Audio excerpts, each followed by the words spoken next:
Hello everyone, I'm Cassandra. And I'm Mom. And this is Millennial and Mom, and today we are here to review Season 4, Episode 9 of 90 Day Fiancé Before the 90 Days. Should have known better. In the words of Monica. So, let's get into the video.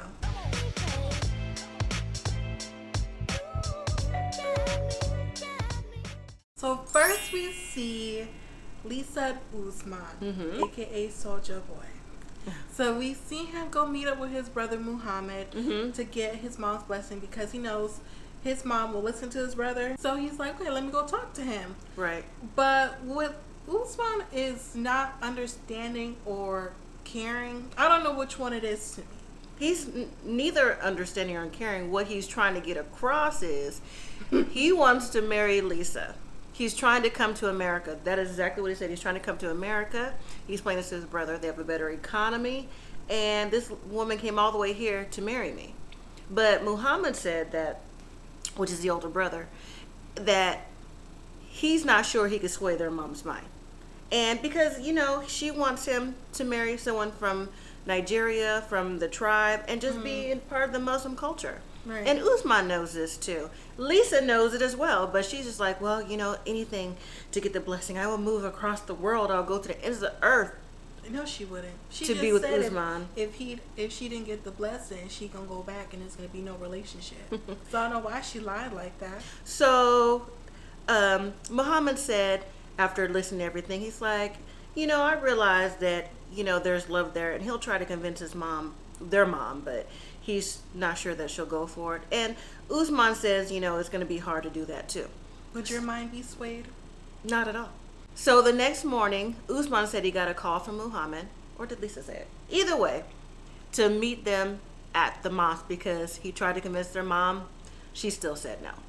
So on the way to the mosque, Lisa's like, well, you know, try your hardest to get the blessing, so on and so forth. Lisa has to do all the culture. She's got to wear the hijab and everything before she goes inside. Wash the feet. Wash the feet. But I thought it was gross when Usman? Yeah, Usman was washing his feet and then he drank some of the water. Well, he's used to that. He doesn't know that's maybe not something that we would be used to. Unsanitary. While they're doing that and Lisa's getting her job on, production talks to the mom. She's saying how, you know, she doesn't see how this can work. She's old. She's not Nigerian. And she thinks that if Usman goes to America, He's gonna be a slave. Lisa's going to turn him into a servant, is what she said. Same thing. So they go inside. Lisa says she feels awkward because, you know, she's a Christian woman and she's never been in a mosque. But again, do anything for a blessing. Usman tells her, no, you stay right here, you know, because the men are in the front, the women are in the back. He's like, just follow everything that mommy does. So she's doing it and following along. And then during the service, he turns around, is like all smiling, like, look. Like a little kid. And his mom is like, Oh, I thought she was waving high, like. no, she weren't waving high. She was like, with the head, like, no, like, don't do that. We're in a place of worship. You know that's not right. You don't turn around and talk to the women in the back. You're in a place of worship. I thought she was being No. So after the services, Lisa says, well, ask your mom again if we get the blessing. Because she feels like, you know, she can see that I did this for you and to get to know your culture.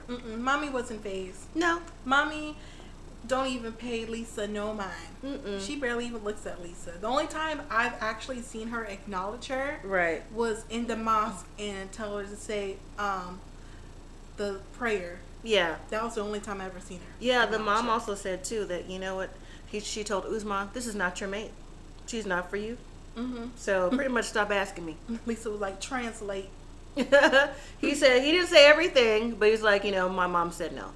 Now, I found it confusing that we see Geoffrey walking down the street. I'm like, what? Where's Varya? Well, turns out that Varya was upset with the conversation they had the day before about him being in prison, and Geoffrey had to get a hotel room because Varya needed space. They meet up for breakfast, and Varya wants to know what's going on with Geoffrey, like how come he didn't tell her before. And Geoffrey is telling her again, but this time he's getting a little agitated, saying, I didn't want to tell you because that's my past. I've grown. I've gotten 2 graduate degrees. You know, I'm living better. I'm doing everything right now. She says, well, you know, if I'd have known from the beginning, I wouldn't have been with you. But says, I didn't think people can change, but I think you've changed, and I decided to forgive you, and we can move on from this. But she did say, so how are you going to tell my family? He's like, well, you know what? I'll tell your family. Well, the mom. Well, the mom. That's all he was focused about is the mom. Okay. Until later on, he found out that not only was the mom going to be at the house, her brother's going to be at the house too. So now he's like, oh, well, this is going to be kind of difficult for me. And I feel like he only felt that way now. It's because it's going to be another male energy in the house. Well, yeah, because he said, if your brother comes, you think he's going to fight me? And in my mind, I was like, maybe. I'm like, no, everybody is not going to put hands on you. I know, but I mean, but when he said that just seemed like the energy that he was thinking there was going to be. So, of course he was that really in your past, Geoffrey? Moving on, the brother comes over and sits down with the mom, and Varya's so happy to see him because she hasn't seen him in a long time, and Geoffrey proceeds to tell him that he was in prison. And mom was like, see, in their language, I told you. She said she felt something was off. She did. And I was like, you right, mom. She was like, what else could he be hiding? Right. Who knows? And I'm like, you on something, mom. So her brother was like, how could you do this? How could you trust him? And Varya says, of course, in Russian, that, he's a changed man. Her brother was like, how do you know? How you know for sure? You on to something. And so while they're talking, then Varya gets up and sits between her mom and her brother on the sofa. And Geoffrey's like, what's going on? Tell me what they're saying. You could catch the vibe of what they're saying if you don't speak the language. Right. Because they're crying and everything. And the mom was saying how, this is the reason why I didn't want her to move to America. I felt something about this. And Geoffrey says, tell me what's going on again to Varya. So she translates a little bit, not everything. So she tells them, they're pretty much apprehensive.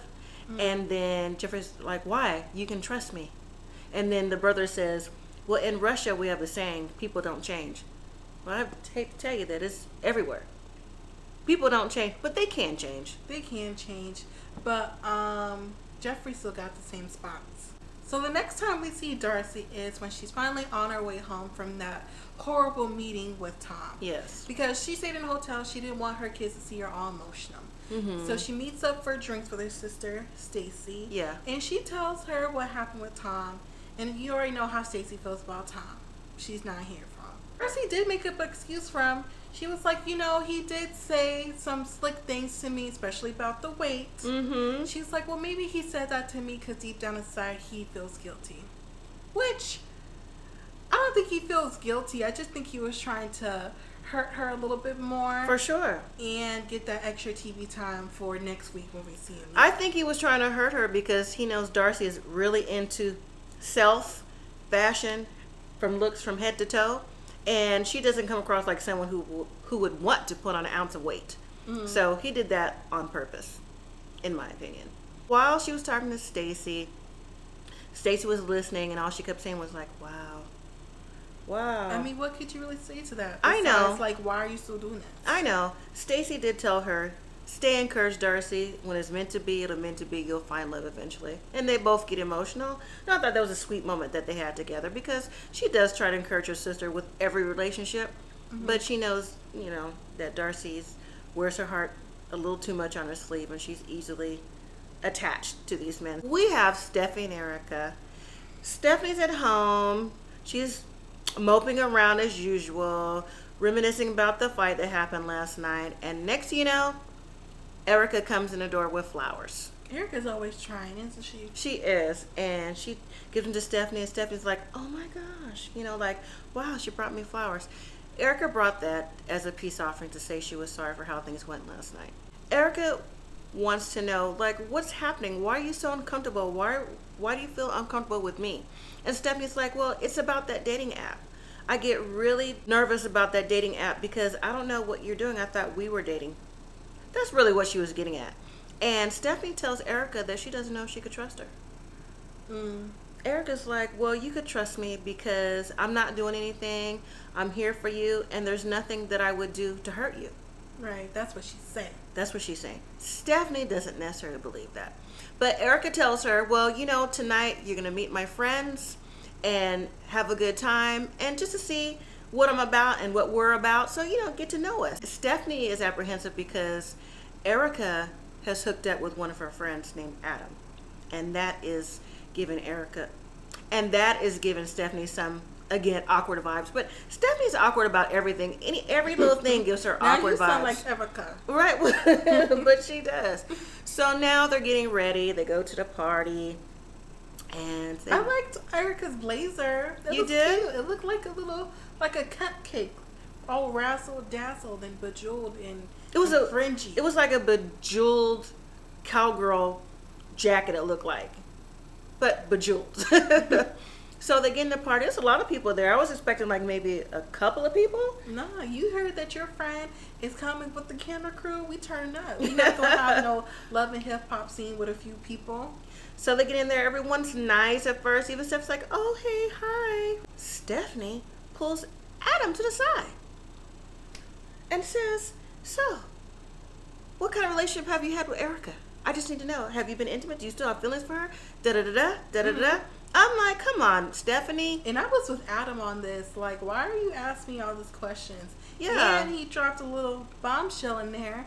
He said it's not like he was the only one that hooked up with Stephanie out of her friends. Other friends did too. Right. So that's something that Erica should have told her. Right. And while she pulled him aside, Erica is now sitting there. There's other friends gathered around, and Erica's sitting there with a sour face. And she's like, "Well, what's wrong?" And she's like, "I can't believe you just questioned my friends like this." Like, Stephanie's like, "What do you mean? I can't ask them questions?" She's like, "No, like, this is not the time or place." "Well, if I don't know, you need to know." So then Erica gets up and storms off. Again. And I agree with Stephanie on this point. She's like, every time I'm trying to communicate something to her, she always walks away. Which she does. Mm-hmm. But what Stephanie doesn't realize is that I don't know if she thinks that she's coming off like she's just so nice and sweet and soft-spoken, but she's kind of very rude on her approach and how she says things. It's always about the delivery. I've said that in many videos. Always about your delivery. And Erica was right. It wasn't the right time to approach none of her friends about anything. If it's their time to get to know you and you're trying to be this girl's woman, you have to put on your best face. And talk about it, another time. Or probably don't even talk about it at all. Because if you want to build a relationship with her, you got to have trust in her. Exactly. And my thing also with that, I agree with you 100%. Oh, thanks. Is that if she wanted to talk to Adam, she's going to be there for 3 weeks. Ask to meet up with him one-on-one. Not in front of everybody, because everybody may not know the situation. Whether they do or don't, that wasn't a time or place. So Erica goes in the house and her friends are with her, and Stephanie's just kind of like sitting there, and then she just gets up and go, and her friends are talking in the kitchen, and they act like they don't see her, but they see her coming from the side, because I saw it too, Well, they say, I know you're right here, but that's not going to stop me from talking. Right. And if that was my friend, I wouldn't stop either. Like, if I'm having a conversation with my friend and it's about you, you just so happen to walk up, and you just so happen to walk up. Well, she knows the conversation is about her anyways. Stephanie's like, "So what did I do? Like, what's wrong?" "What do you mean, what's wrong?" I told you. She feels like she's just coming off all nice and sweet. So they get to arguing again. So Stephanie walks away, is like, "You're making me seem like I'm the bad guy." I have yet to see one real tear fall from Stephanie's eyes. One real tear. She may be emotional, but not like crying the way she portrays to be. She's not crying. She's getting her acting on. So Stephanie goes outside. Erica stays in the house. Stephanie goes outside to call one of her friends. And her friend's like, "Oh, hey, I haven't heard from you in a while." She's like, "Oh, yeah, well, I'm okay." And tells her friend about the things that's been going on. But she only told her about the incident today. She didn't mention the incidents before today. And she's like, her friend tells her, "Well, you know what? Think about it, cool off, and go about it in the morning to see if you have a clearer head." Next thing you see, I guess Stephanie called an Uber and took herself back to the hotel. Like, at this point, it's really, really, really starting to be like, why did you come and why are you still here? Moving on to Avery and Ash. This scene was just so eye-opening for Avery. Not for me. For Avery. They go snorkeling. This is their last excursion before they go back to Ash's hometown. And they're having a good time at the Great Barrier Reef. And I was like, oh, that is really nice. That is a nice trip right there. I was like, isn't that where Finding Nemo is? Yes, it is. Nemo, Dory, everybody. 32P Wallaway, Sydney. I forgot the street name. That's okay. Or the boat name. Well, you was there. They seem to be having a good time. And it's one of those once in a lifetime kind of things if you don't live in Australia. But once they make it back on the ship, they're out talking on the deck, and Avery goes, "So, I want to talk to you about something from this morning. I noticed you had 68 text messages in your phone. What's that about? Are they from clients or what's going on? Tell me how this works. How do you counsel them, or do they need to get in touch with you?" He's like, "No, why you ask me that?" He goes, "I'm single." She said, "Oh." And then he stopped. I was like, Ash, you single? She said, "Oh, so you single?" He's like, "That's not what I meant to say. You know, you caught me off guard with that." No, she didn't. What do you think he meant? He's single. He said what he said the first time? Exactly. When he looked her dead in the face and said, "I'm single." Not only did he say I'm single, but I was looking at his body language. He kind of like chuckled with it. Like, yeah. Like, why are you asking me?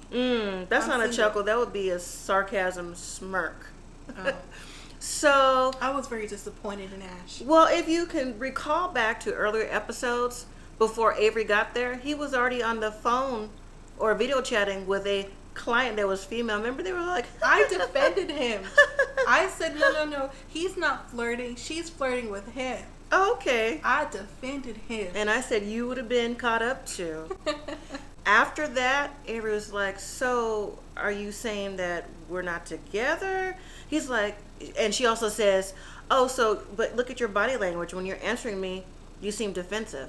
He said, "No, I'm not defensive. It's just the way that you perceive the information that I gave to you." And I'm like, "No." The way she perceives information. Yeah. What about the way you saying information? Right. So it was a big to do, and Avery is thinking like, wow, I need to find out to the bottom of what's going on. You know, she already feels like he's sugarcoating everything, which I figured that out a long time ago. And she wants to know when they get back to his hometown, back to his apartment, to see how he really does interact with his clients. In the 68 text messages that he had. Yeah. So she wants to know what's going to go on. So we'll have to see too. I was really interested in that. Well, because you wasn't already feeling Ash. You weren't believing nothing he was saying. Yeah, because I said no one has the right answer all the time. Nobody has the right answer all the time. I guess he finally gave you what you was looking for. Now, David and Lana. You know, I'm getting a little irritated with David. With David? Why? Because he is finally driven to where Lana lives, her hometown. It's taking him 13 hours to get there. He hadn't heard from her, and he's just like all oblivious, like, well maybe this or maybe that. No, she's not there, David. But we'll continue with the story. Now it's the morning. David wakes up and he's in the same clothes we see him when he went in to visit the first time. I'm like, he just got into bed like that? Well, he was stressed. Well, still. He gets up and he says, "You know, Lana reached out to me last night and I feel so much better. We're actually going to meet today." I was like, okay, maybe you'll get to see her. Right. So then he opens his laptop to check to see if she's online. My thing is, why would you see if she's online? Because if she's online, that means she's working. You just hit the nail on the coffin. So, but she's online. He's like, "Oh, good morning." He's feeling all good. And her says, "Good morning." And she's, "Good morning." So David says, "Good morning." I was like, no, David. David invites Lana to meet him at a restaurant in her hometown, of course. I'm not sure if Lana knows he's in the hometown. I know she knows he's in Russia. But... Yes, she does. Oh, she does? She knows he's there. Okay. So David wants to meet her at a restaurant at 2. She says, okay. And then Lana promptly logs off. So David goes, he gets up, same clothes on, goes buy flowers.